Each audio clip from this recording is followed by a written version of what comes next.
Vi her på Frederikssunds Friskole, vi har jo matematik, som så mange andre skoler. Og vi har fået stillet en opgave, der lyder på, at vi skal finde ud af, hvor høj denne flagstang er. Og da vi vil have meget besvær med at skrue den fast og lægge den ned, og så måle den, så vil vi gøre det ved at gå 8 meter den vej. Så vil vi så måle vinkel.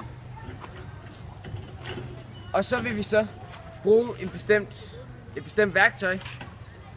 Og vi har sådan mellem sinus, cosinus og tangens. Og det bliver nok tangens, fordi vi kender den hovedslæggende, og vi kender vinkel. Og vi skal finde ud af den modstående katene. Okay, vi har et smart måleværktøj her, som vi lige har fået bestilt hjem. Og den kører vi så, og den kører 10 til hvert. Ja, den kører 8 meter. Vi kører bare. Og hvis I kan følge med dernede, så kører den hver meter så. Og så er det så 10 cm det hvide derovre. Op, og det var 8. Okay, og så finder jeg lige telefonen frem. Fordi så bruger jeg sådan smart. Der er noget, der hedder Smart Protector, hvis vi lige skal. Og der er jo en vinkelmål i. Og hvis du holder en vandret, så er den cirka 0 grader. Og jeg stiller mig her. Sigter mod toppen, og jeg skal kunne se derfra til, at jeg skal helt til kunne se det samme. 55 grader. 55 grader. Ja. Okay.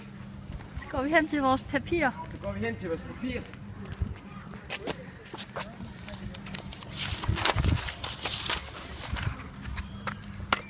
Her har vi vores flagstang.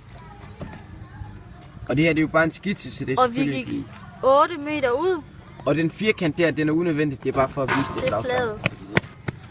Så skal vi finde ud af den modstående katete, som er den her. Og vi vidste, at vinklen det var 55 grader. Så skal vi sige 8 gange tangens til 55. Og det er lige med. Og det laver vi på lommeregner. Så det er altså 8 gange tangens 55. Og det giver så 11,4. Og så skal vi huske at plusse Frederiks højde. Som er 2 meter. Så vi har armen op.